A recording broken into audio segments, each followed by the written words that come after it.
All right, all right, all right. How's everybody doing? Great to have you here the first thing in the morning. I got my President's Club jacket on for presidents, red, white, and blue. And we had a big holiday yesterday, and so we didn't have any class down at the university. Class is tonight. Tonight at the university, we have class. So for those of you who are registered, come on down. Can't wait to see you. We'll see you there. And for those of you who are here for the university class, we got a lot of great things to share with you today. So I'm looking forward to that. And we're going to get started here. First of all, the first thing I want to do is I want to just kind of pull up that little, I want to pull up the little marquee. You guys know that I always like to start with that. Lately, you never know what we're going to do here today.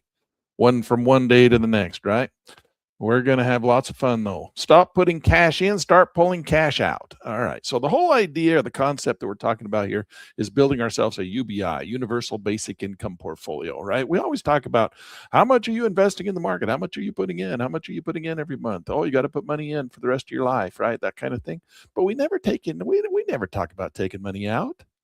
It's all about putting money in. When are you going to put money in? Take money out. Well, I'm going to take money out when I'm rich beyond my wildest dreams. So I'm going to take money out when I retire. I'm going to work my fingers to the bone until I retire. When I'm 70 years old, maybe I'll start taking some money out of the stock market. Well, I hope that there's some there for you when you get 70 years old. And I hope you don't need it because you got so much money, you don't need to pull any out. But that's not the case for many people, right? Many people, as we talk about in class, they need to make a living off the stock market today. And that's what I like to do. I like to think about taking money out of the market instead of putting money in. Now, it takes money to make money. You can't, just get free money. That doesn't work. Although sometimes it feels like when we invest in the market properly and do it, strategically, it almost feels like free money. It's like, you get a little notification on your phone one day and you're like, oh my gosh, I just made $1,200 today on those dividends. And that's a pretty nice feeling. And that's kind of like pulling money out, right? So if you want to have a little extra cash coming in, we're going to work on building ourselves a portfolio that pays us as opposed to us paying them. All right. And that's the name of the game. Start pulling money out. So we need to have some opportunities to do that. Now, one of the problems that we have when we trade is, well, this is one of those problems right here. Sometimes markets go down. Now, I know you never did consider that part of the side of the coin, that markets sometimes go down. Yes, they do. And so what we have to do is we have to evaluate our portfolio from a standpoint of not how much your money, your strategy makes when we're in good times, right? We have to know how much our strategy is going to not lose when we're in bad times. All right. Now we don't always know when these bad times are going to come. I mean, we got technical analysis, mathematical modeling, we got indicators, we got Elliott Wave, Fibonacci, we got delta cones of probability. We got all kinds of mathematical models to help us identify when those times might occur. And so we can prepare for them. We have time, right? We have time on our side. We're like, okay, the markets are doing this. It's above this average. It's this, that, and the other thing. And we can say we got a little bit of time. We probably the market's going to go up a little bit more. The fundamentals are good, right? But sometimes there's catastrophic failures. There's what we call the black swan event. The market just flushes one day. You have no idea why. You didn't expect it. It just was one day decided it didn't want to be a happy market anymore and decided it wanted to be a very sad market. And you were getting up, drinking your coffee in the morning, You walk into your little computer and you turn it on to see your portfolio only to find that it's zero. It's like, where did everything go? How do you guys like my mug? That's the White House mug, under construction mug. That pisses so many people off that they're actually building a building in Washington D.C. Oh my gosh, I was in Washington D.C. once when I was 12 years old on now I'm so mad that they're building another building there in Washington D.C. Why? Yeah. Why do you care? Why do you care? Nobody cares. They just want to care. It's terrible. Did you hear all the Democrats said that they're gonna, if they get into office, when they get back into office, they're gonna tear it down. Tear it down. Okay, they all raised their hand on stage. If you get back into office, will you tear down the new ballroom for the White House? Yes, I will. I will tear it down. Okay, well, construction one way or the other. Some people build things, some people tear things down. I guess it depends on your party. Pick your party. So I got my mug. Anyway, just lost half the people. All right, well, there goes half my audience. That's okay. We're here to build things. That's what we're here for. We're builders in this building. We're builders in this class. We build things. What we're going to build ourselves a portfolio. All right. A nice, big, beautiful portfolio that doesn't die when markets go down. Now, I've been trading for a very long time, and I made a mistake the other day. What? About in end of October, I made a little mistake in that I anticipated, and I'm going to tell you the mistake that I made. All right. It's published in Pit News Magazine, so it's not like I'm revealing something that I've never revealed before. We published it in Pit News Magazine, one of our trades on a company called Misty. And Misty, MSTY, is the Yield Max version of MSTR. MSTR being a software firm, but that software firm, what's very unique about MSTR is that they have a huge balance sheet of Bitcoin. And this is them. This is their stock. And as you can see, making money. They had a little rough time back here. Bitcoin went down a little bit. And you'll notice that because they have such a large amount of Bitcoin, their stock basically moves with Bitcoin. So if Bitcoin goes down, their stock goes down. If Bitcoin goes up, their stock goes up. But they're actually a software company, and they actually do have products and services that they offer. Very successful company, but institutional software, I believe. But you can see right down in here, this is where I got into this market. I got in right down in here, and I put a lot of money in there, like $100,000. That's a lot of money to me. Okay, so $100,000 in there, and I rode this thing all through here, and during this entire time, this thing, now I didn't put it into MSTR. I put it into its companion. All right. So pairs trading, we have pairs trading. Pairs trading means we have two stocks. We do all of our technical analysis. We look at all the market. This is the market that we stare at. But when we put our money into the market, we actually put it into MSTY.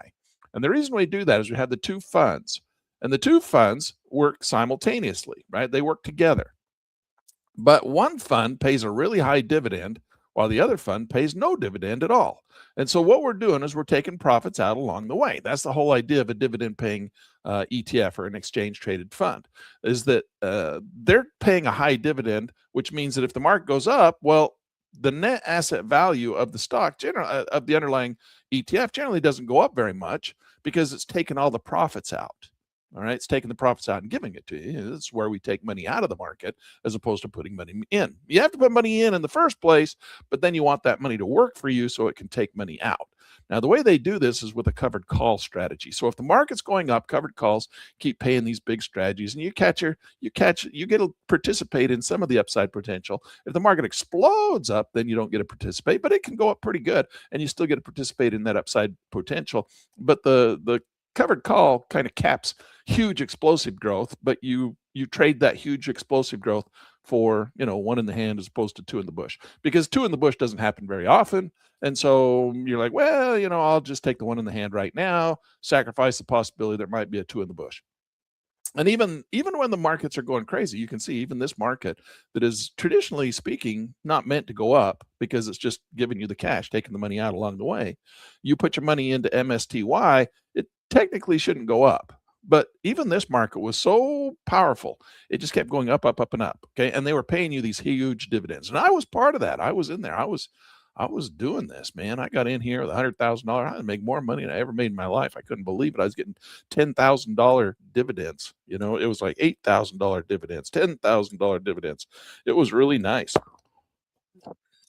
during the heydays when that thing was going to the moon. And we really liked that. And then, of course, I didn't take the money and put it back into the same fund. I started up a whole bunch more funds. There's like Palantir is one, there's Amazon is one, Netflix is one, Google is one, Microsoft is another one. And you can just put your money into these other pairs trading, right? You don't put it into the actual underlying stock. If you want the dividend, you put it into the pairs trader, and then that's the one that pays you the dividend.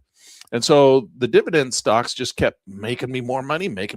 I ended the year and 2025 up 62% annualized return.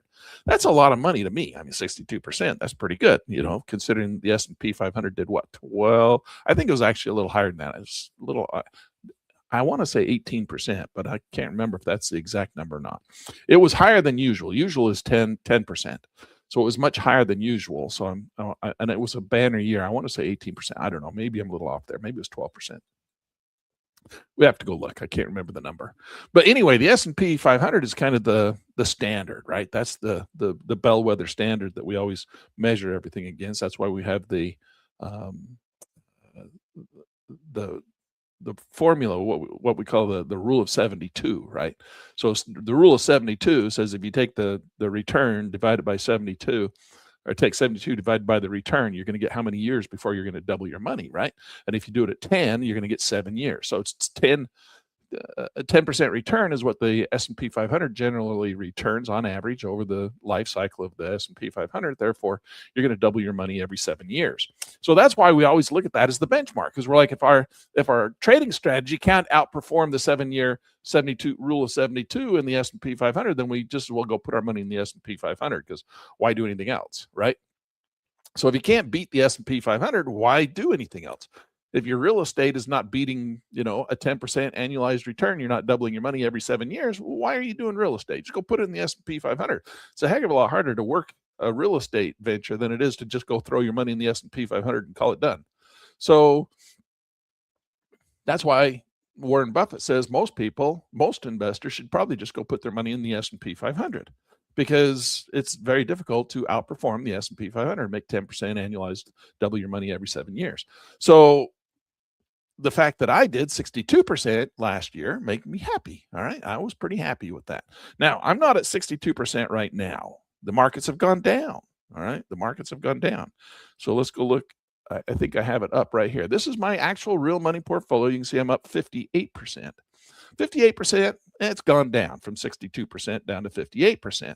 And I got two markets here, so that two accounts here. One is at 68%. So this one, this is my traditional IRA, and it's at 68.14% right now.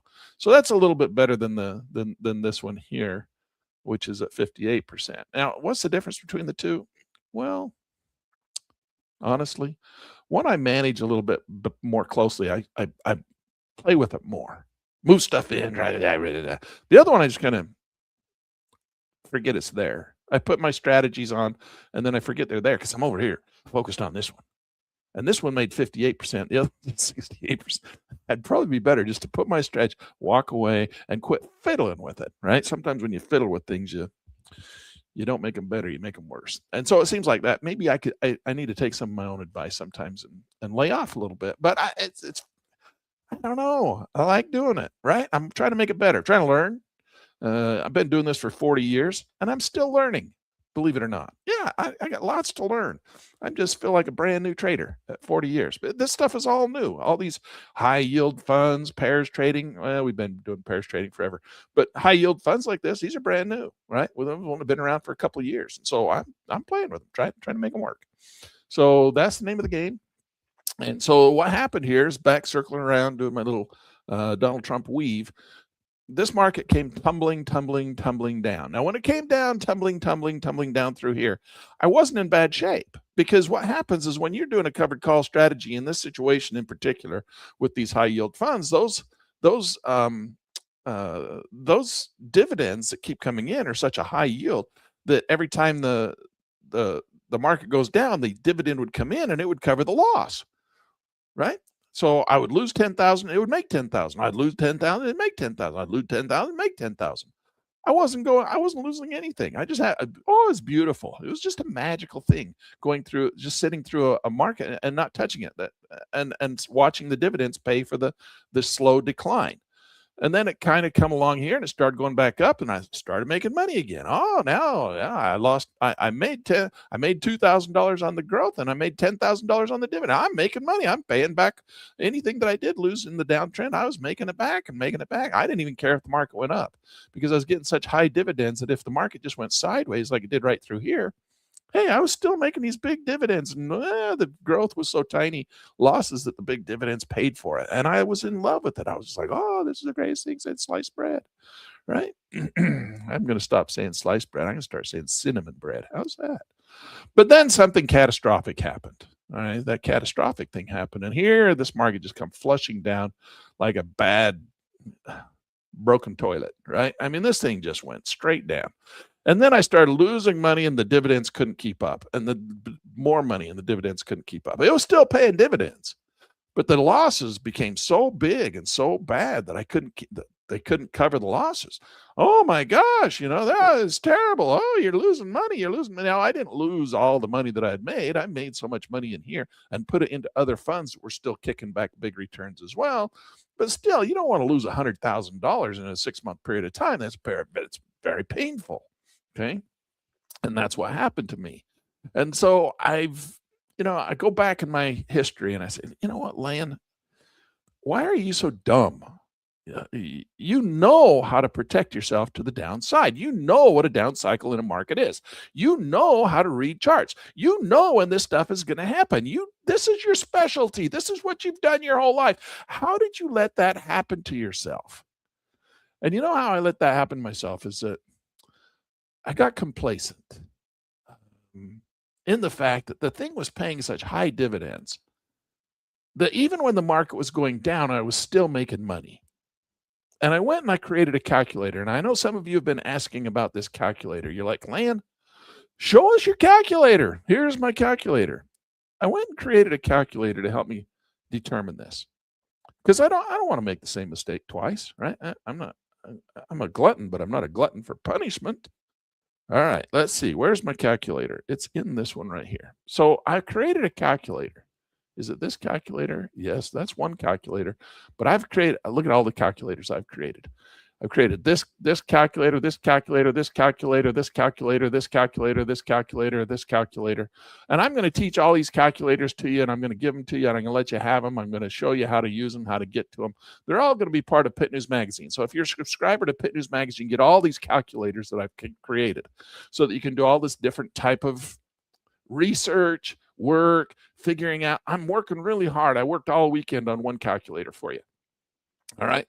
And no, they're not going to be a fortune. You're not going to have to pay $1 million for them. They're not going to be $10,000 a piece. They're little calculators that help you calculate some of these strategies that we talk about down at the university, right? And so the way I like people to show that they're interested in this is just subscribe to Pit News Magazine, and that includes all the calculators. Now, the calculators these are some of them. I got calculators spread all over the place. They're like it's a mess. So I've decided I'm going to take and put all my calculators under one window. So you can just real simple, easy, right? Just click, click, click, click, click, click. Get all the calculators, and then I'll have all the help files. So it shows you what the calculator's for. Of course, you're taking my classes, my courses. You're coming to my YouTube channel, the labs of the university. And so we'll just keep working with it. We'll just keep doing it and just showing you this stuff and helping you. And I have to admit, at some point, I'm tired of teaching you how to use the calculator. At one point, I decided I'm getting frustrated. I'm just going to show you the answers. How's that? I'm just going to give you the answer to the calculator. So you don't even have to use the calculator. You just go ahead and say, Lan did the calculator on MSTY. What was the answer? Oh, that's the answer. So he just gives me the answer. I don't even need the calculator anymore. I can use the calculator if I want to go do it on something other than what Lan gave me. But Lan just did like 10 of them. And those all look pretty good to me. I just take the answers that Lan did.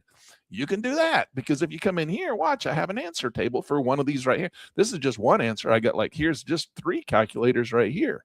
I got so many calculators. Like I said, I got all these calculators up here too. And we're going to be putting all these calculators into a single window that you can get to, and with all the instructions and everything. Plus, you're going to take my class and show you how to use the calculators. All right, so we're going to come in and we're going to say, how much income can I earn? Or how much do I need to invest? You can look at this from two different standpoints on this calculator, all right? How much income can I earn? Let's just put that in there and say, well, if I have $10,000 to invest, and I put that $10,000 into some of these high yield funds, how much money can I return? So I just give you all the answers. Look at that. There's all the high yield ETF funds. Now, this was updated as of February 6th, 2026, so it's pretty current. You can see that Carvana, CVNY, and the underlying or the pair is CVNA. So that's your pairs trading, CVNA, CVNY. Now, right now, the yield on that is 126%. All right. 6-month gain, though, it's losing money. It's down 8.47%. That's not good. But if you have the yield of 125 and you subtract the gain of 847, you get a gain plus a yield. You're still making 117% annualized return. That's a pretty good return on your investment, wouldn't you say? That gives you a monthly income on your $10,000 investment of $1,000, or annually, that's $12,000. That means that you would have the rule of 72 rather than waiting 7 years for your money to double, which is what would happen if you were in the S&P 500. If you did this one and things stayed the same, right? Not that they ever do. You would have double your money in less than a year, in about 1 year. That's 7 times faster than the S&P 500. Now, the risk on that a little bit higher, right? Why is it high? Well, you have to pay for more money it costs, the more volatility it is, the more volatile it is to make that kind of money. It's not like it's not a bank CD down at Cash Valley Bank, right? I mean, Cash Valley Bank gives you 3%. Why? Because there's no risk. You get your full guaranteed, right? Unless Cash Valley Bank goes out of business, and then the federal government comes in, steps in up to $250,000 and guarantees it for you at $250,000, right? So if the government doesn't go out of business, so there is that. Nonetheless, how's that all work out for you? Well, this is a very high risk strategy, but nonetheless, it pays very high returns. And so we can come down and look at the next one. Well, that one's a short position, which is paying a lot right now because markets are flushing like a toilet, right? And this is called winter, and this is Misty, MSTR. Now, this is what I should have done. This is Lan taking a lesson out of his own playbook, and I should have protected myself to the downside more aggressively. Because I have a saying that I always teach. It's like, Lan, listen to the cobbler's kids, the shoemaker's kids are always the ones without shoes, right? Shoemaker's kids are always the ones without shoes.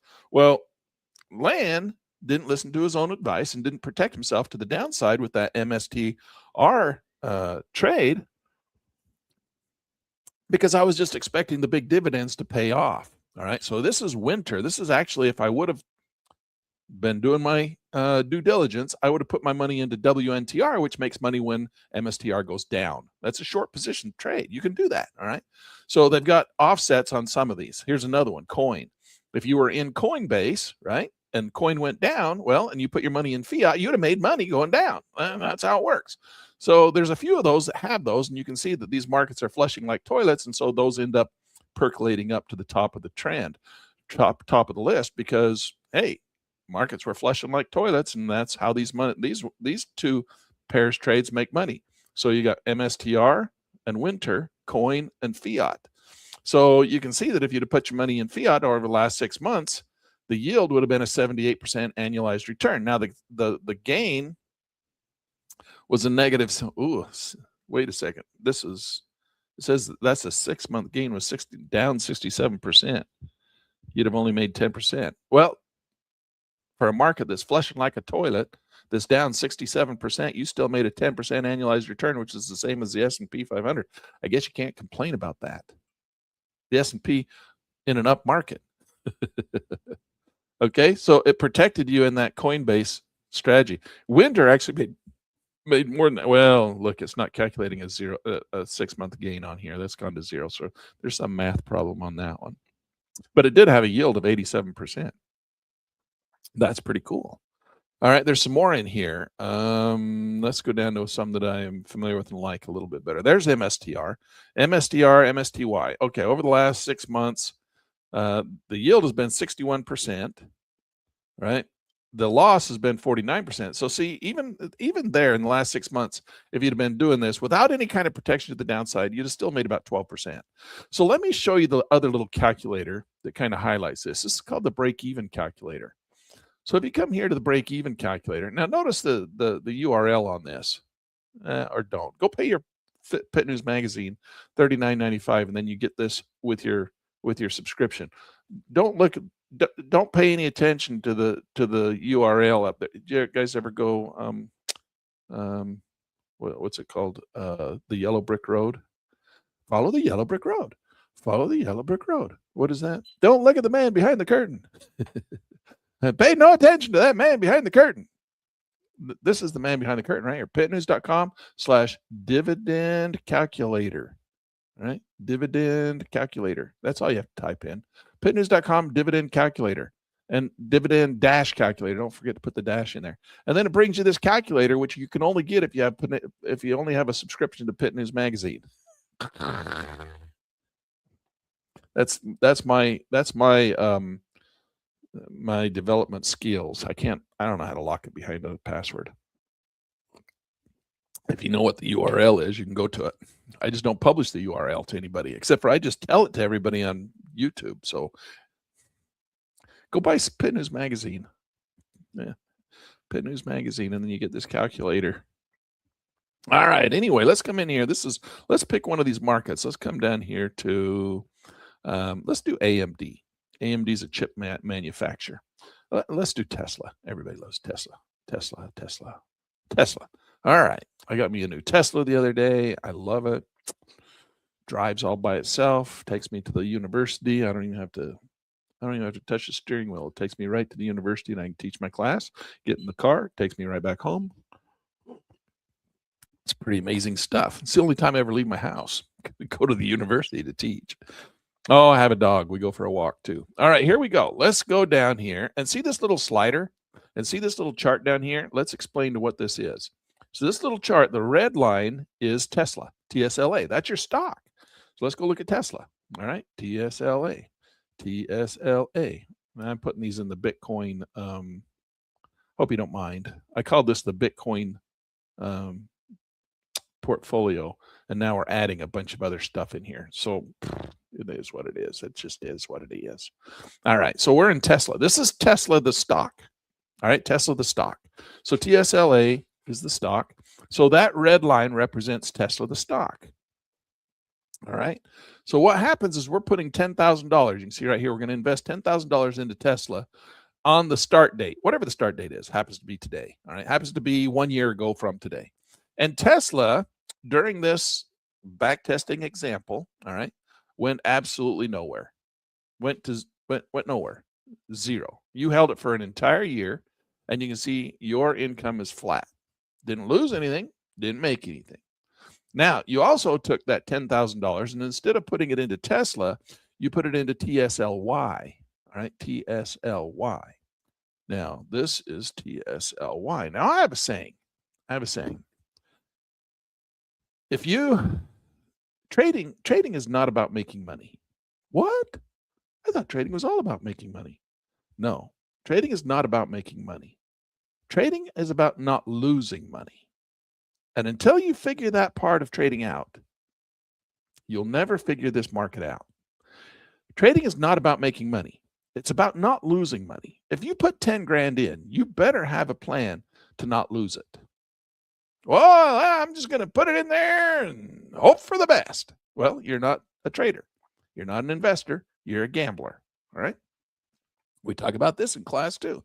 We go through and we specify what type of traders everybody is. Are you a day trader? Are you a scalper? Are you a short-term trader? Are you a long-term trader? Are you a gambler? Are you an options trader? What kind of trader are you? And we go through and we list them all out, and we talk about the categories and what the different strategies are for different types of traders. All right. I'm a buy and hold trader, Lan. I just put my money in there, and 40 years when I'm ready to retire, I'll be rich beyond my wildest dreams and fly off to Cancun every weekend. Okay, do that then. All right, that's long-term trading, and you can do that. But my bet is that it's a crapshoot. You don't know whether the market's going to be super high when you're ready to go to Cancun or whether it's going to be super low when you're ready to go to Cancun. You might have made a whole bunch of money up until you had to go to Cancun, until you want to go to Cancun, and then suddenly just timing just happened to be just wrong, and now you don't have anything left. It all went down, right? Because the market went down. Why? Because you're not protecting yourself. I'm just a buy and hold guy, Lan. It'll just be, I know that in 30 years when I get out, it'll just be there. Sure it will. Sure it will. Sure it will. All right. So the name of the game is not to make money. The name of the game is not to lose money. And if you're going to play the game not to lose money, then you also have to play the game so that when the market is doing well, you have to make money. So you have to make money when the market's doing well and not lose money when the market's doing poorly. So we have to have some sort of a strategy that helps us make that happen. Now, it doesn't have to be perfect because you can use a little bit of time. Time heals all wounds to some degree, and then it flushes. And so far in our history of the S&P 500, time has healed all wounds. We are making, in the Dow right now, we're making new highs every week, making new highs, right? Donald Trump gets on the TV. Oh, Dow just made new highs. So, right, he's very proud of that he, under his administration, the market's doing well. But that doesn't always happen. I know markets go down, whether it's Trump administration or Biden administration or Hillary Clinton administration, Bill Clinton administration. Markets have fluctuations and they go up and down.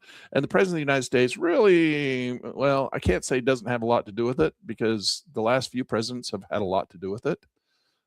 Quantitative easing, big debts, Congress does a lot of things that affects the cycles and trends of the overall economic future of the country, right? We all know that. But nonetheless, there's all these cycles and trends. And in the shorter term time frames, markets go up and down. They go up and down. And, over a long period of time, they've gone up. But we do have what we call black swan events where markets just flush like toilets for no reason, or some big catastrophic thing happens. Banking institutions go out of business or get too leveraged, or government has to step in and save their sorry asses, all that kind of stuff, right? So there's that type of event that you have to prepare for. And Misty had one of those events, and I didn't prepare for it. I was just letting the dividends, feeling, like I said, I was getting a little complacent because the dividends were so big, they were paying for my drawdowns. But then I had this catastrophic flush, and my dividends didn't pay for all the drawdowns. Now, I lost less than everybody else. If you were in MSTY, or if you were in MSTR, if you were in MSTR, you lost a heck of a lot more money than I did. Why? Because you didn't have any of these dividends coming in to help you offset the drop. All right. That's one of the nice things about having these big dividend funds is that when markets really flush out, the dividends help slow down that loss. And that's what this calculator shows you. So if we're going to use Tesla in this example, you can see that Tesla made zero. But if you were to put it into the underlying stock, which is TSLY, and we go over here to TSLY, okay, now this is Tesla and Tesla, TSLY. This is the dividend paying stock, all right? And then you got TSLA, which is the actual stock. Now, TSLA has been going down, right? It's been going down. And so if you didn't protect yourself to the downside, you lost a lot of money in Tesla through here. TSLY goes down, lost a lot of money in Tesla over here. But the difference is that this one was paying a big dividend on the way down, so you lost less.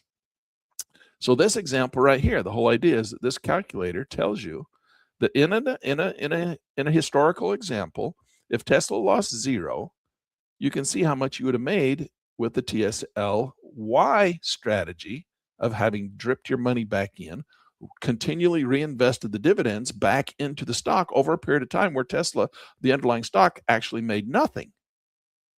All right. So you'd have still made $16,434.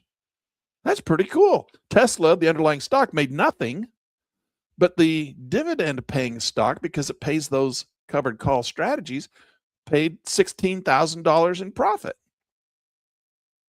How is that possible? Because you're selling premium against the underlying stock that's going nowhere. So you got all that premium, $16,000 worth of premium over a 1 year period of time. That's 12 months. Okay. Now, if you would have just taken that money out and not reinvested it, right, not keep putting it back in to grow, well, you'd have been at this blue line and you'd have just taken out $15,000.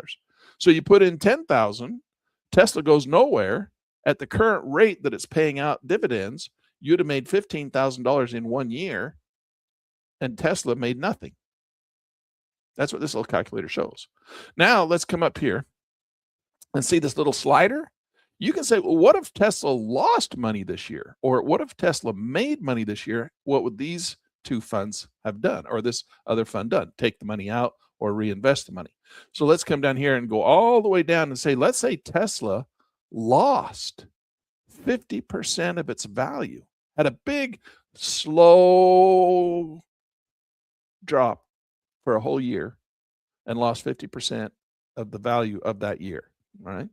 How much would you have made? Well, because you didn't own the underlying stock that lost 50%, you had the dividend paying stock. And if the dividends would have been equal, which they're not, they fluctuate. Remember, this is just a model.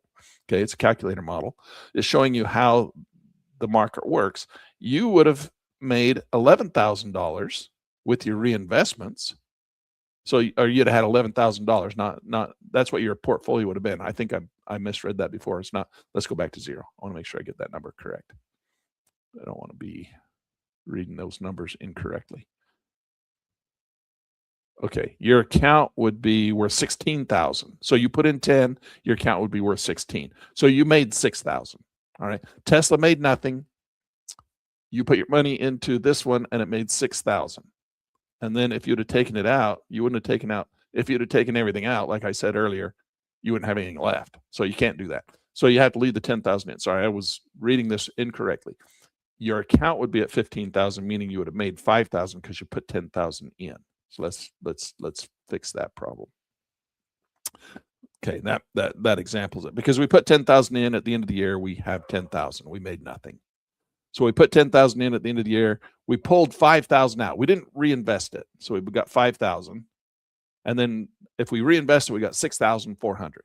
Okay, so our account would have been 16,000. All right, sorry for the confusion. All right, so now we're going to take it and say Tesla actually lost 50% of its value. You can see the numbers up here. It's just more fun to look at the chart. Okay, so Tesla did really poorly. If you were in Tesla, you lost a whole bunch of money, unless you protect yourself, but you didn't, all right, in this example. And so what happens is your green line, which is the one of constantly reinvesting it, you'd have made 1,690. You'd have still been profitable. Tesla itself could have lost over a slow period of slow death, not a fast death. Fast death is bad. That's what happened to me. Slow death over a 12-month period. You still had a profitable trade, right? $1,690, whereas everybody else lost 50% of their value. They lost $5,000. You made $1,000, or almost 1.6.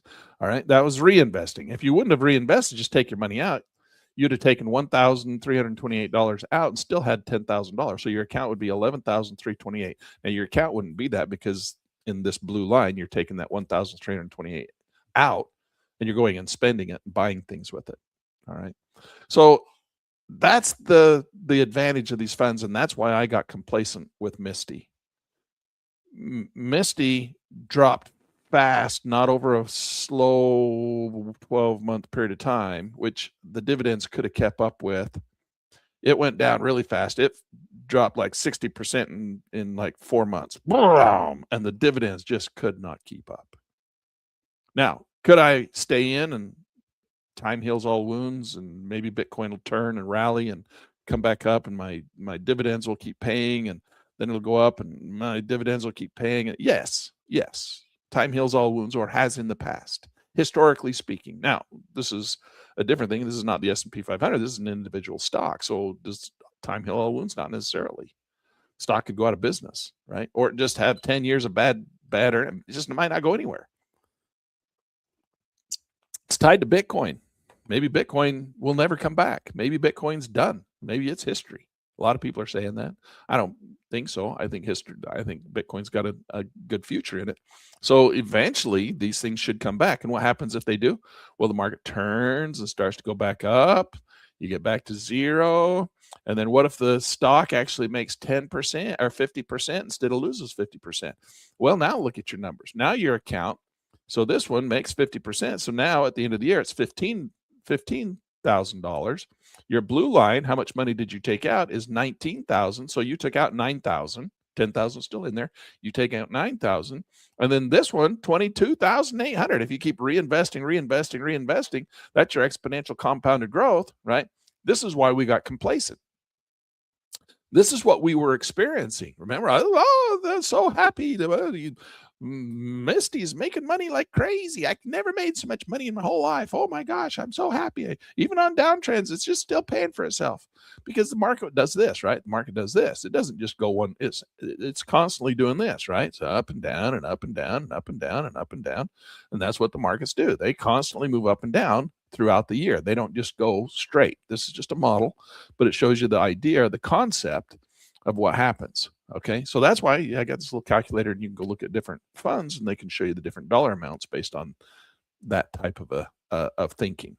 But it's those high yield funds that gave me a complacency that I was going to be okay, even with the market dropping. But this model is only for a year's period of time. What if it drops that fast in 3 months? Well, then these things are going to come tumbling down too. All right. It needs to only have a slow drift for these to stay positive. And it can't keep up with it if it comes down faster than that. And that's what happened to me and my Misty. So we need to protect ourselves against these, black swan events or these huge market reversals. And a lot of the markets are down right now. If you come in and look at just even the Mag 7, okay, let's look at the Apple. See, well, Apple's doing okay, but they're flushing again right now, right? Getting ready to flush. Look at Amazon, though. Amazon been in a nice, beautiful uptrend for a long period of time, just kind of a real slow grind, right? No high implied volatility, which is what you need to get those high dividends, just kind of low dividends, but still nonetheless positive dividends, and that's a good run. But this, suddenly flushed like crazy. It's like, oh my gosh, what's happening to Amazon, right?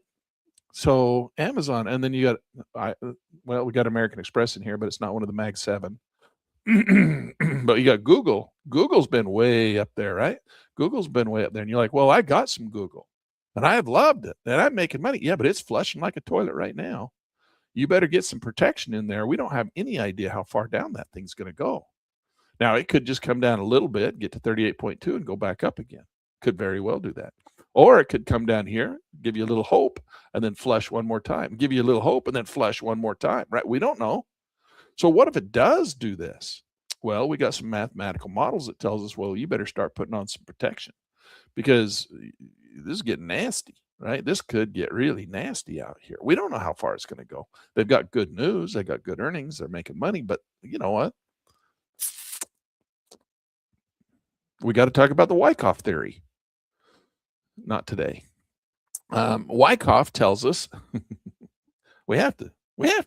Okay. Wyckoff tells us that markets are driven by large institutions, right? And large institutions, we all know, buy low and sell high.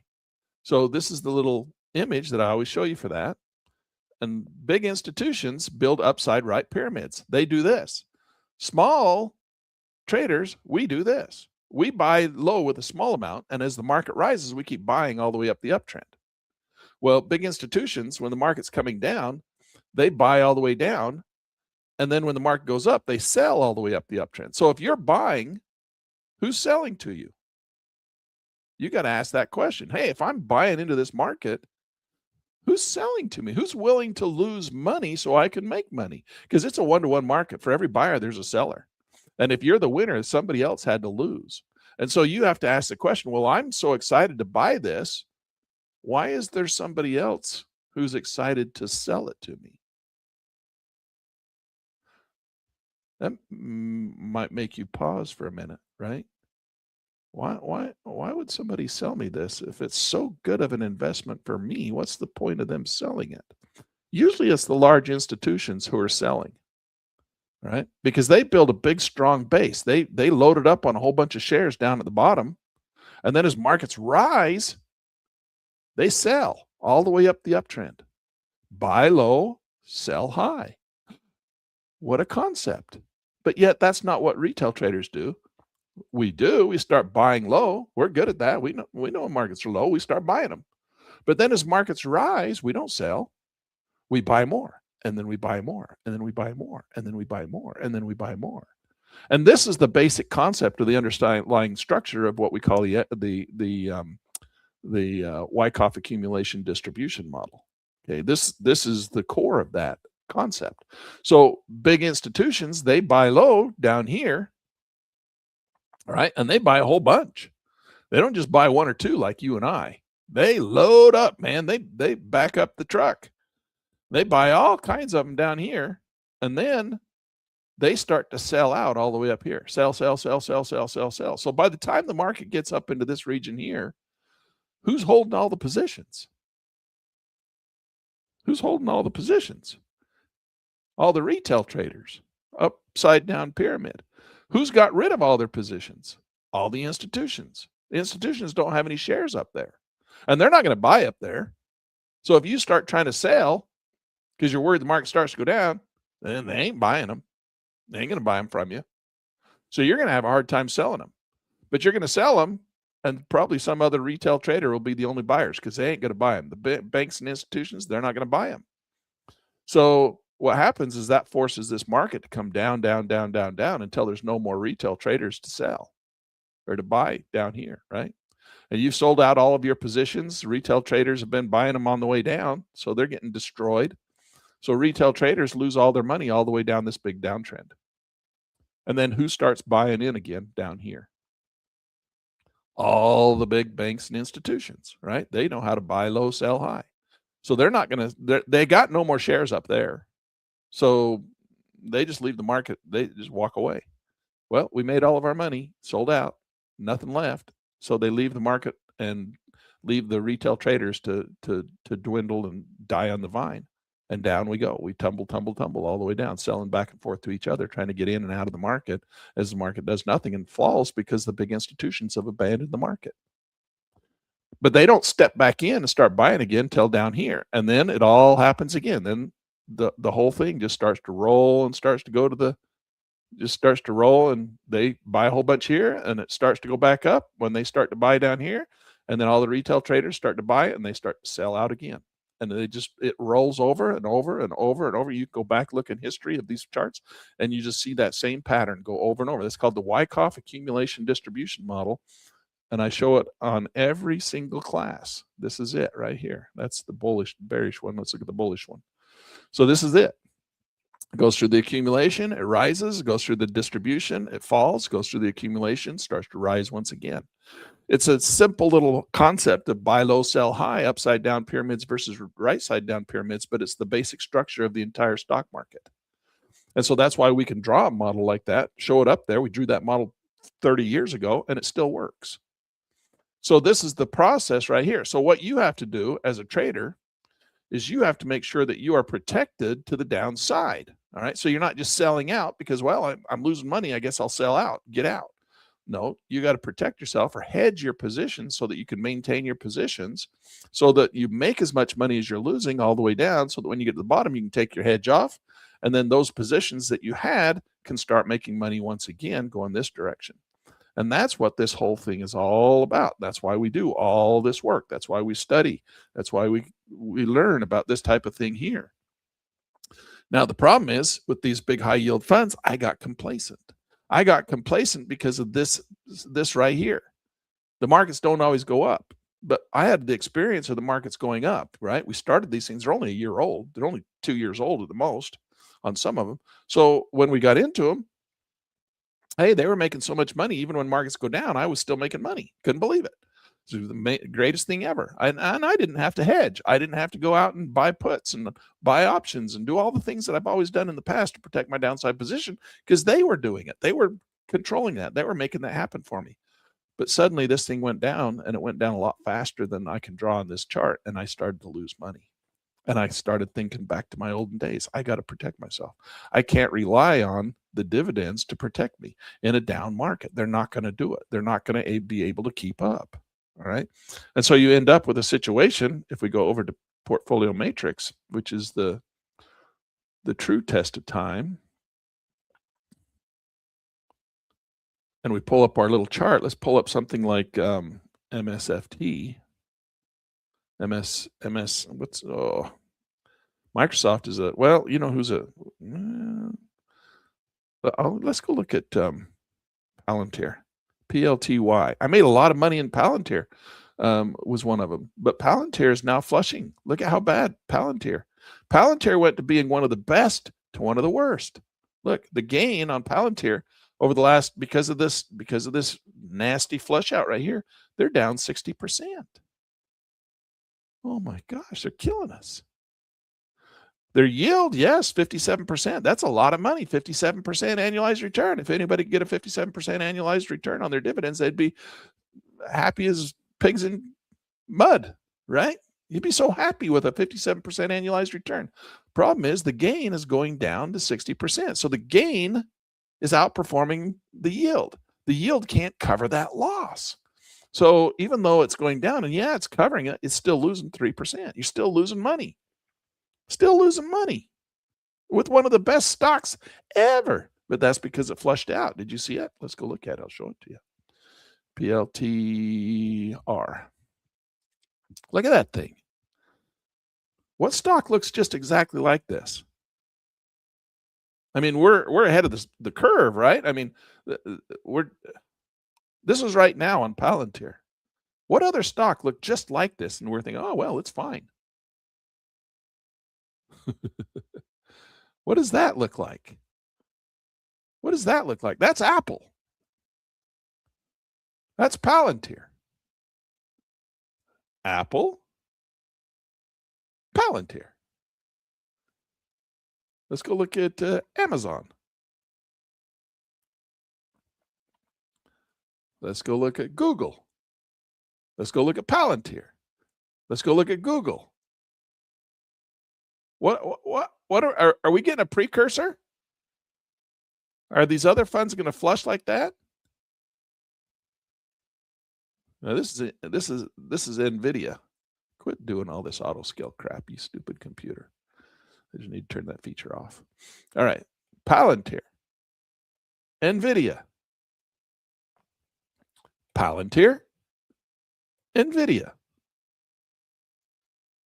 Palantir, Tesla, Palantir, Tesla. Are we getting a foreshadowing here? Does it feel like a foreshadowing? Microsoft. You didn't think Microsoft would ever fall. That's a great stock. It's never going to fall. I'm putting my money in Microsoft because it'll never fall. Palantir, Microsoft. All right, let's not use Palantir as our gauge. Microsoft, Apple, Amazon, Google. Maybe we better protect ourselves to the downside. What do you say? Because these markets are flushing out like we never thought they would. Never thought Microsoft would fall like that. Never. I never thought it would flush that hard, that fast. We think it would go down? Yeah, we thought it would go down. Do we think it would flush that hard, that fast? No. If we go over and pull up Microsoft in our little calculator, where is our calculator?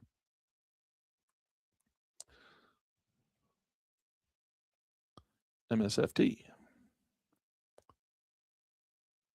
Gain, negative 2%. Yield, they don't have one. So it's down 1.2%. Gain is down 2%. That's from the beginning. So that whole year, you lost everything. You've lost everything from that massive run.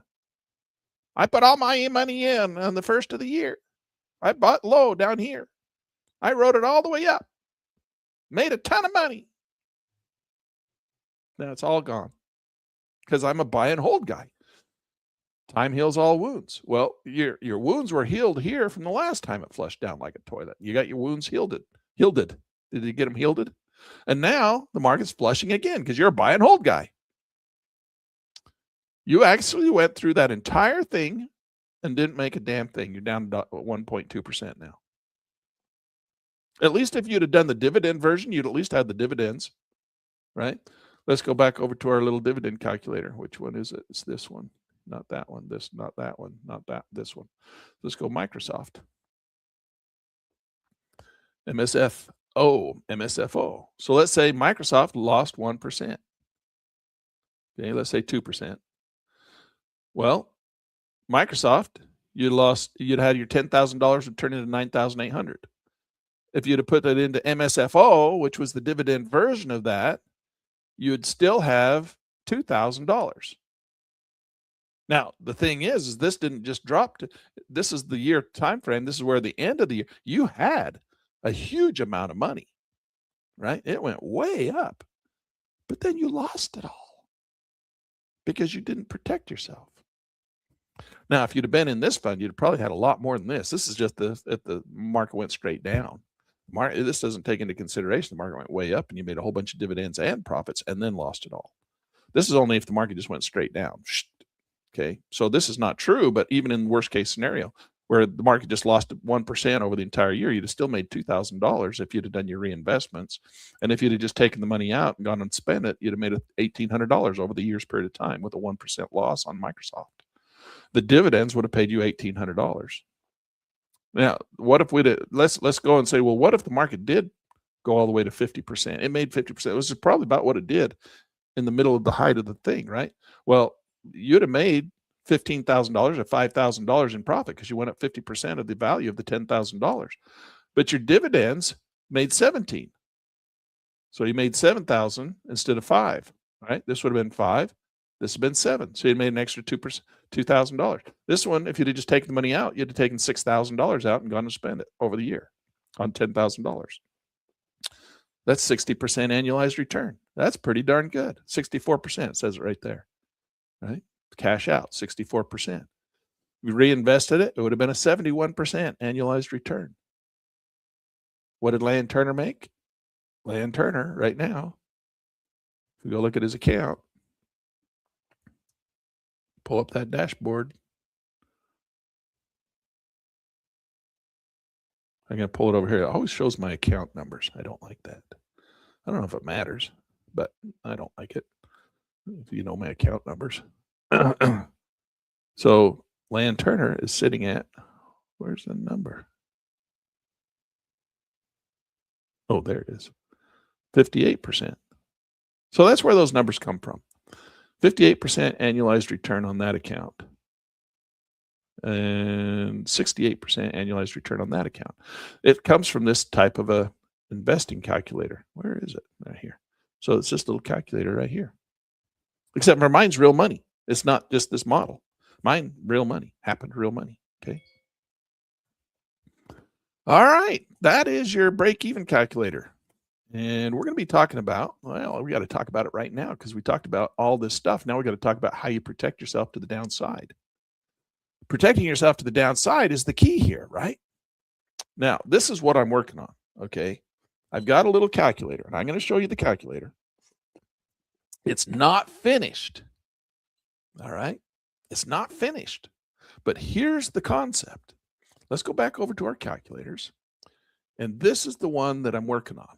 Where did it go? Where, oh, where? There it is, right there. So this is the calculator that I worked on all weekend, and the new version looks. I don't want to.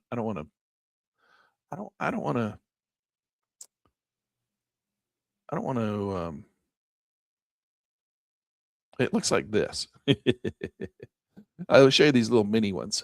These little charts up here. This is what they look like. Okay, this is what they look like. So it's going to be part of Pit News Magazine, and it's going to. I'm taking all these calculators and I'm putting them under one place, so you can just have all these, and they're going to kind of work together. All right. So I have big plans, but I got lots of programming to do. Fortunately, I've got AI to help me, and I'm able to go a lot faster than I used to be able to when I did this with I used to have a software computer programming company. I had like 20 employees, 10 computer programmers, 8 computer programmers, and the rest were support staff to support all the stuff we were doing. I sold that, but now I have AI and all these new great ideas that I've got. I can now kind of, me and my son can do them ourselves. That's why we're going to have a big special live seminar. You got to come to the live seminar. It's this weekend, Saturday. Here's the brochure. All right. It's called How to Build a Powerful Income Portfolio to 2026. This is take money out, not putting it in. Strategies that separate winners from wishful thinkers. All right. Live in-person seminar sponsored by Portfolio Matrix and Pitt News Magazine. Join us in exclusive in-person seminar with real money traders. Most investors chase yield without understanding the risks. The seminar shows how professionals actually build, manage, and protect high-yield ETF portfolios in live conditions. No theory, no fluff, just strategies that work and warnings about what doesn't. Here's the information, all right? So here's how much it costs. It costs $199 unless, of course, you own Portfolio Matrix. If you own Portfolio Matrix, well, it knocks $175 off the cost of the seminar. You only have to pay $39.95 or $25, all right? $25 to get in if you own Portfolio Matrix. But what if you own Portfolio Matrix and you own Pitt News Magazine? What if you have a subscription to Pitt News Magazine? Well, Pitt News Magazine is going to pay for your dinner, which is $39.95 otherwise. So for all Pitt News Magazine subscribers, it's free. Dinner is free. Dinner's free. We're going to buy you dinner, all right? And the seminar is free for those people who own Portfolio Matrix. So if you own Portfolio Matrix and you own Pitt News Magazine, you can come to the seminar for free and get a free dinner. And we're not even going to sell you anything because you already bought everything that we have to sell. It's not like you're going to come there and we're going to try and sell you something else because we ain't got nothing else to sell. You already bought it. So it's free. And that's the point. We're showing our customers, it's a customer appreciation seminar. So for those people who own Portfolio Matrix and own Pitt News Magazine, we got a live seminar for you this Saturday, and it's going to start at 1 o'clock in the afternoon. 1 o'clock, February 21st. It's going to go to 5 o'clock. 5 o'clock is when we're going to go eat. And then we're going to go down to the all-you-can-eat Chinese buffet down there on the boulevard, Ocean Buffet. So it's like it's like all-you-can-eat sushi, all-you-can-eat crabs, legs, and fish, and plus it's got like they got all kinds of stuff. So they got like all these desserts. They've got pork ribs, if you like barbecued ribs. They've got all the Chinese food. It's really good. A great big buffet. If you haven't been there, don't go until you come here. Let this be the first time you come with us. We'll all go there together. All right. So we're going to have a dinner. So hopefully you guys will come. How do you pay? If you need to pay, and you're not going to buy Portfolio Matrix, but you want to come anyway, or you want the dinner, you have to pay at the door. So just show up and you can pay at the door. All right. So if you want to come, but you don't want to buy Portfolio Matrix yet, don't let that stop you from coming to the seminar. It's just $175. You just pay $175 for the seminar and $39, and you can join us for dinner. So you pay the $199, and you don't have to buy Portfolio Matrix or Pitt News Magazine. And Portfolio Matrix is $24 a month. Pitt News Magazine is $39 a year. Right now, I can tell you, once I get all these calculators, Pitt News Magazine is going to go to $99 a year because I can't do all of this programming for $39 a year. That just the math doesn't work. All right, so it's going to go to $99 a year. But anybody who has Pitt News Magazine, they're going to be grandfathered in at $39. So your price won't go up. It'll stay at $39 as long as you have the magazine, and you'll get all the calculators and everything that everybody else is paying $99 for. All right, and then you have Portfolio Matrix, which is this portfolio where you track all of this hooks up to your actual account, and it does all this mathematical stuff. So it's really cool. So this costs $25, something like that, $25 a month. And that's in the beta version. It'll go up too. It'll grandfather you in if you get it early. So it's not quite done yet either. We're all working on this stuff. It's all neat new stuff. We're all building. So come and join us at the live seminar. This is going to be a blast. This is Ben. He's my son. It's a father-son duo. He's a Series 65 certified financial advisor, educated, trained guy. So and then I teach at the university down here. So it's the two of us. And we think we're going to have it down here at the Hyatt Regency in St. George. Now, we're not exactly sure because this hasn't been confirmed. I go down after this class is over and confirm that we're going to be at the Hyatt Regency. So if I go down to the Hyatt, it's not the Regency, it's the Hyatt Place. If we go down to the Hyatt down here in St. George, if I go down to the Hyatt and it's not there, and we can't get that confirmed to be there, we got a meeting with them. We're meeting with them, and if it doesn't work out that we're not going to be there, I'll have to let you know a different place. Okay, so watch your emails. I'll send out emails to everybody. You're going to have to check with us. This information will be on the website at Pitt News. We'll put it on there as soon as we get everything confirmed. Right now, we don't have everything confirmed, so it's not on Pitt News Magazine. But make sure you go to pittnews.com before you go down to the seminar, because the location might change. Nothing else will change, just the location. We're thinking of a golf course out north of town, out by Ivans too, so it might be at the golf course in Ivans. But we're going to try and do here first, and then if we can't get that, we may end up at the one right next to it. See this one? There's one right next to it. That's just a Holiday Inn. We'd rather go to the Hyatt. So anyway, we'll let you know the location, but we believe this is going to be it right here. Okay, I go confirm it after this class is over. All right, so what we need to do now, I want to take you down. I want to show you the little calculator that we're working on. Okay, so we're going to be, hopefully I have something a little updated by the seminar. I want to show you this in the seminar too, but I got a presentation. I want to teach you the whole concept in the seminar about the how to protect yourself to the downside. It's all about hedging. So what we want to do is we're going to come in here and I'm going to show you this neat little trick. We're going to run it through one time, but I need to have the numbers. And the numbers, that's one of the problems that we have, is getting all the numbers. The numbers are not easy to come by because you have to go to like 6 different spots to get them. So I'm going to try and make that so it's not 6 different spots. So first of all, we're going to pick the chart that we want to protect. Now we don't want to protect Microsoft. It's already too late. We done did not do that one. All right. We have to do one that was getting ready to flush. Apple. Okay. Let's say we're in Apple. We got to protect ourselves to the downside. How are we going to do that? Well, we're going to do it with APL. Now, again, what is the symbol for Apple? See, I have to go somewhere else to find it. Let me see if I can find it real quick here. Oh, that's not going to do it. I'm off the screen here. Sorry. I'm going to find it. Single stock ETFs. The one we were interested in is Apple. APLY. It's APLY. So let's come over here. This is APLY. This is the Yield Max version. Okay, so this is the one that pays the big dividends. And it's already flushed. But it's got more to go because look at the real underlying Amazon. Well, that's the flush right there. So that's it just looks worse over here because it's scaled funny. It's like that. Okay. So that right there, this flush here is this flush here. Now it's pulled back and it's getting ready to flush again. Maybe. We don't know. Maybe it'll only come down here and it won't break this low, and then it'll turn and go back up. And that's okay. If it does that, that's all right. It's called a butterfly pattern, incidentally. It comes down here, goes up there, comes down here, goes up there, comes back here, and that's why we call it a butterfly. It looks like a butterfly, but then that flushes out there. Okay. So if that's what happens, let's get rid of all these drawings. Land's got so many little things that run through his head. I got to get all this stuff into a computer program before I die. You know, I got so many ideas. I've been doing this for 40 years and I've wanted all this stuff. So many things I want to get done. And now that I've got AI, I can do it. But I've had to pay a staff of 10 programmers to do it in the past. Now me and my son can do it. So we're working as hard as we can. We're working as fast and hard, bones to the finger, boy, fingers to the bone. All right, so this is the one we got to protect ourselves against right here in case that thing goes down. So what's the underlying? It's APLY. We got to protect ourselves in case that thing makes another tank way down in here, like what we might anticipate if this one follows what Microsoft did, right? Microsoft.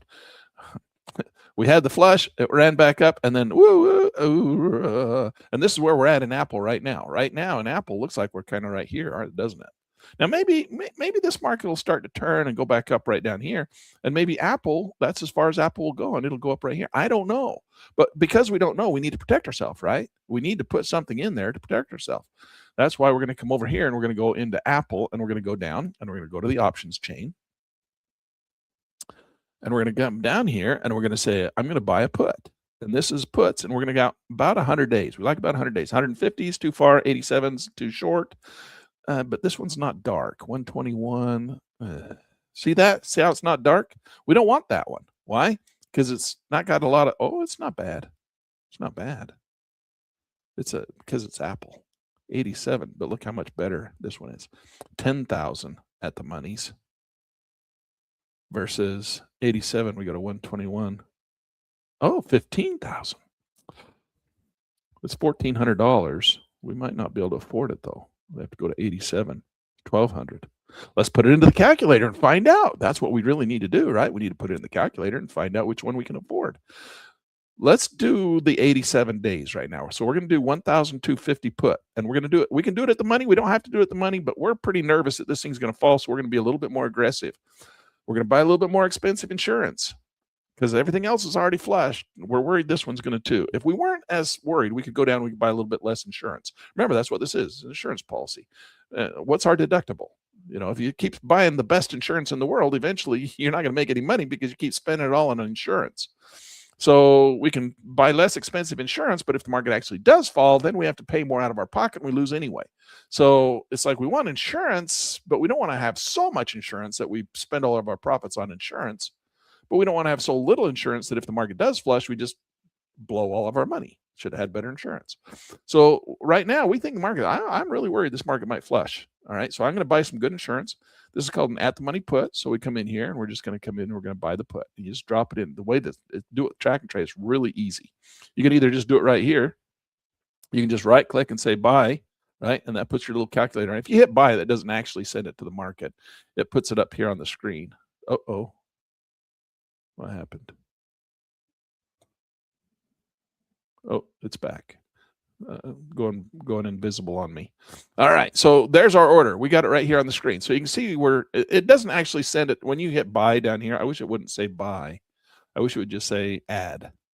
So anyway, you can add, you can buy, or you can sell. You just have to say add buy or add sell. I don't know. Anyway, it doesn't really buy it until you hit place order right here. Okay, but we're going to buy it. We're going to buy a put option. So that means you make money when the market goes down. And what it is, it has a delta right now. I'm not going to get into this in great detail because it's a little bit more, and I have a class that comes up, an options class at the university. And so we'll get into this in greater detail when I start teaching the options class down at the university. Plus here in the lab, I'll go in greater detail too. But this is just the basic idea of the calculator, because we had people saying, well, show me the calculator, Lance. So it's got a delta of 43 right now. So it's only going to cover you as if it's trading 43 shares of the underlying stock.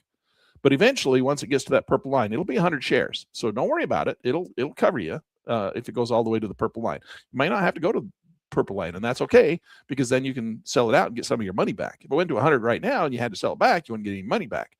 So it's good that it's only doing 43 shares. But it's gonna have this little gap in there where it looks like you're losing money when in reality you're not. All right, because it's only covering 43 shares, but the delta will go all the way up to 100, cover all 100 shares when it gets closer to that purple line. The closer to the purple line it gets, the more shares it's covering. All right, automatically. You don't have to do anything. Just you buy that one and it just does it. Okay, so 1,255 is the cost of our options to protect us to the downside, and that's going to protect 100 shares of Apple. But we're not going to be in Apple. We're going to be in APLY. This is where our money is. Our money's over here getting dividends. Well, we need to know how much the dividends are. Well, track and trade doesn't tell you. So we have to go to another program. See, this is what I want to fix. I don't want to have to keep jumping all over the place to all these 10,000 different locations just to find how to fill in the calculator. And we should just be able to let the calculator, AI, come on, AI, just do it. So now we have to come over here. And we have to go to APLY, and we have to find out what the dividends are. So the dividends are currently trading right here. Get out of the way. Are currently at a 17, 5, 4, 4, 4, 17. Wow, went way up. Implied volatility went crazy. I don't know if we can trust it to be 17 for 100 days. It averages every week about 5, there's 6, 4, 5, there's 11. That's that's unnatural because of all of the volatility. It went all the way to 17 when we're usually sitting here at 5. Let's not count on having 17 for the entire duration. All right, let's go back to something a little bit more realistic, like 5. Most of these are 5s. What is it when it's going up? 11, 13, 11, 6. So the market goes up, we get it, but its market's not going up. We're going to think market's going down. Let's do 5. Let's do 6. We'll do 6. We'll say we're getting 6 every week. We're getting a 6% dividend. So, so now we go back over to our calculator and we put these numbers in. Okay. So yield max price, Tesla, currently trading at, it's not Tesla, this is the one we're trading at, is Apple, which is $12.30. So we're going to put in $12.32. The underlying stock price, that's what Apple's going to be. The underlying stock price is currently trading at $261.84. 261.84. And the cost of one underlying put option, we decided we were going to do the one right at the money. So it's going to be 12, this number right here, 1,245. So it's 1,245.00. And then we're going to do the estimated dividend per share. We said it was 0.5. We're going to point to 0.6. We said we were going to do 0.60, right? So dividend per share and the trade duration, these are, how long did we decide we're going to go for? 87 days. So it's 87 days. 87 days is our option. And this comes in every week, all right, because it pays the dividends weekly. And when we hit calculate the hedge. Now what this does, it comes down here and it says this is your hedge ratio calculator. So it's 2,121 shares is what our option is going to cover. Now, because we're buying the option, why don't you buy the option on the APLY fund, Lan? You can't. There's no options there. There might be some, but the volume, the spread is so wide, you can't do it. You have to do it on the underlying stock. This is pairs trading, remember? Pairs trading. So we do the options on Apple itself to protect us on Apple, but the money that we get from Apple is going to cover the losses that are going to take place over on APLY, on your underlying yield max fund. And what's going to happen is the yield, right, the dividends are going to pay for the cost of the insurance. And then we're going to make money, just as much money on the way down as we're losing on the way down. It's like, why don't you just get out of the market? Well, you could do that, but this should make you a profit. All right, let's go and see. The whole idea is to make money when the market goes down, not to get out of the market. You can get out if you want. You're not going to make any money if you get out, right? But you'll save from losing money. That's always good. But you need $27,000 of capital to make this strategy happen. Why? Because you got a big old option over here that's got to make enough money to cover the cost of the losses over here. So if you don't have $27,000, you can't do this particular hedging strategy. That's just the way it works. Sorry, that's the way it works. One underlying put contract protects $26,000 of value, right? Stock times 100. Since one fund share costs $12.32, that single put option covers roughly of the fund that we're in, which is APLY, is $12.32. And that single put option covers roughly 2,126 shares. So you need to have 2,126 shares. Otherwise, you're buying way more insurance than you need, which is fine, because if the market actually does fall, you'll make a lot of money because you got lots of insurance. But what if the market doesn't fall? Well, then the insurance is way too expensive and the market goes up and the dividends can't pay for it because it's too expensive. You don't have enough. You don't have enough. All right. So the total cost of shares and the hedge is $27,000. You have to have $27,000. And see, this is a profitable hedge. You put this on, it's going to make you money. It's profitable. All right. Total gross income is going to be $15,000, less the insurance cost of $1,245. This is over the how long period of time? 87 days. So over the 87 period of day, with your $27,000 investment, you're going to make $15,000. And then you're going to lose, or you're going to pay for insurance $1,245. The net profit on the hedge is $14,000. Annual return 53. Annual realized 223. That's not right. We got something wrong. Oh, it's not 60. This might screw everything up. It's 060. Oh, that's a big difference. 60 cents versus 6 cents. I was getting all excited. Okay, here we go. Watch out for this one. Boom. It might not even be good. Oh, it is still profitable. Okay, so we got 2,126 shares. We still have $27,000 that we have to cover the cost of the shares versus the so you have to have $27,000 invested in APLY for this strategy to work. All right. So it's still a profitable hedge. The cost of the shares in the hedge, 27,000. We got that. Gross income, you're going to make 1,583. Now it's starting. Now it's making more sense. I was getting too excited there. Less the insurance cost of 1,200, meaning the net profit on the hedge is $340. Or actual return is 1.24% or a 5% annualized return. So it still says you're going to make a 5% annualized return with this strategy if the market flushes out and goes down like Microsoft did. Still going to make 5%. But if you stay in and keep all your shares and it turns and goes back up, well, you just have to pay for part of that insurance premium, and you don't have to pay for the whole thing. You can take it back off and get some of that money back, and then you'll be making money on as the market rises. But if the market falls like a toilet and you're like, well, why don't I just get out, sell the whole thing? Well, then you have a taxable event, and then you have to pay 22% of whatever you made this year on taxes. Well, what if it's a loss? Well, then you get to write those off against your gains on your other markets. So if you do have a loss, you can just liquidate it and use that as a tax loss harvest. All right. Now, if this all sounds way too complicated, I know it does to some degree, but it's not that bad. I mean, if you just stick with me and go through it, and you can learn to do this yourself.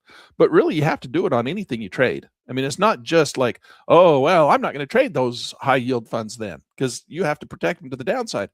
Well, you have to protect Apple to the downside too. You do the same thing. You just buy in a put option in case you mark the falls, right? You just got to buy your put option. We're just doing it on the underlying stock, and we need to mathematically calculate how much is which so that we can get those big dividends. If you don't want big dividends, then don't do that, right? If you don't want a UBI, universal basic income, you don't have to trade these high yield funds. But if you're going to trade the high yield funds so you can get the universal basic income, you have to protect yourself to the downside, because if you don't, those dividends can't keep up with the big fall. Sometimes they can. Like through here, it probably kept up with it. It's just a small fall, and then it came back. You'd probably been okay doing that one. But what if Apple flushes out?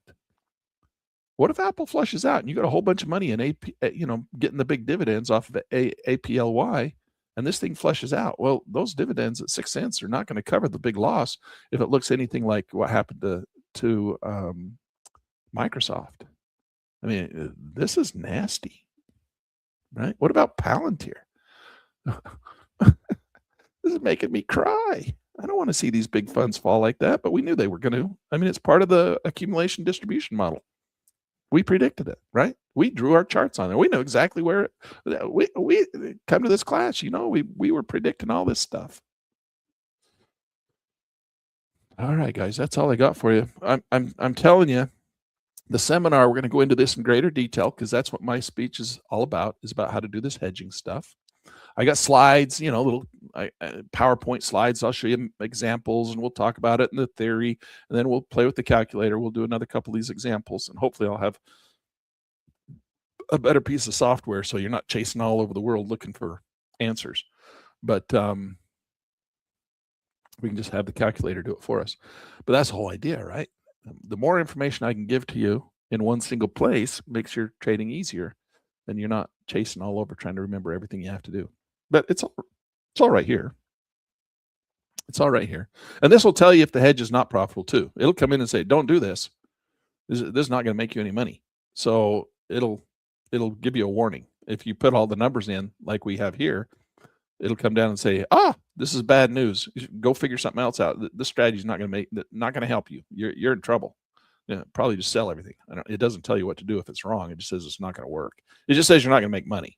And you might do it anyway, because at least you'll lose less money than you would if you didn't do anything. I mean, it'll show you how much you'll lose. It'll be down 1%. Well, you can still do the strategy. Being down 1% is better than being down 30%, right? At least the strategy kept you from losing 30%. You only lost 1%. This is actually profitable. This is actually, you put this strategy on, you're going to actually make money. You're going to make 5.2% annualized return, or 1.24%, which is just going to protect your position, over the 87 days. So it's not going to really make you a lot of money, $340, but you're not going to lose 30% either on a big old toilet flush like you'd get right here, right? So, all right. I guess that's all I got for you today, guys. Don't forget to come to the seminar. We'll talk about it again tonight. Tonight we have class at the university, and we'll talk about the seminar. I got another presentation for you tonight that I'm excited to show to you and to share with you. And so, plus we got a guest speaker coming. We might have two, but we got a guest speaker coming, one of our previous students who's been trading these strategies along with me, and he's going to show you his portfolio, show you how he's been doing it. And he's just one of our students, not me, with 40 years of experience. He's got a lot of experience too. So I can't say that. He's been trading these not these particular strategies. He's been trading for a long time. But he just started trading these when I did, and he just wants to show you his portfolio. He agreed to show you his portfolio, show you how he's done. All right. So that's what we're going to do in class tonight. I'm looking forward to seeing you there. I'll do a little bit of a presentation, then we'll turn over the time over to him and let him speak. And then on Thursday, we got Ben coming in for the class. So he's going to teach at the class. So anybody who can make it to the class at the university that night, make sure you come to your class, right? Ben's going to speak for that hour, and then we're going to have the seminar on Saturday. He's going to follow up and finish, and he's got a nice presentation to show you how to do all this really cool stuff too, to manage all this stuff in his software. So, all right, guys. And again, the seminar is free and free dinner for those of you who have Pitt News Magazine and Portfolio Matrix. And it's not going to be a big sales pitch because we ain't got nothing else to sell you, because you have to own it to get there. It's customer appreciation. All right. And that's it. I guess we'll see you there. I guess I got one thing I need to show you here. One more thing before you guys run off. First of all, if you want to hit that like and subscribe to the channel so you get notified, and if I did a good job, you enjoyed what we did today, hit the little like, the thumbs up thingy. That's always fun to see. I like to see it if people enjoyed what we learned here. Okay, this is the software I use. It's called Track and Trade. They've got two versions, one for stocks, one for futures. This is the website, trade.com. This is where you download a free 2-week trial. No credit card required. Okay, go download your copy, then come back here, follow along, and I'll show you all my settings. All right, that's it. We will catch you guys. Let me go make sure comments. Let's look at the comments. Oh, we got some good comments in here. Okay. All right, guys. No questions. So I guess we'll let you go, and we will see you tonight in class at the university. Take care. And for those of you who don't come to the university, I've already gone to the class from last semester. We'll see you on Saturday. We're going to have one more class on the YouTube. Well, tomorrow we'll have a class because we got to do the day trading. So tomorrow afternoon, power hour, we'll do a class. And then Thursday morning, we'll do another Thursday. Well, it'll be Friday morning. Friday morning, we'll do another class. Morning class, and then Saturday we'll do the live one down at the hotel, at the conference center. All right, guys, that's our schedule for this week. We'll see you. All right, that wraps it up for today. If you got something out of this, do me a favor. Like the video, subscribe to the channel, and share it with someone else who's trading or learning. Hey, don't forget to tell them to subscribe to Pitt News Magazine. Oh yeah, definitely subscribe to Pitt News Magazine. You'll thank us later.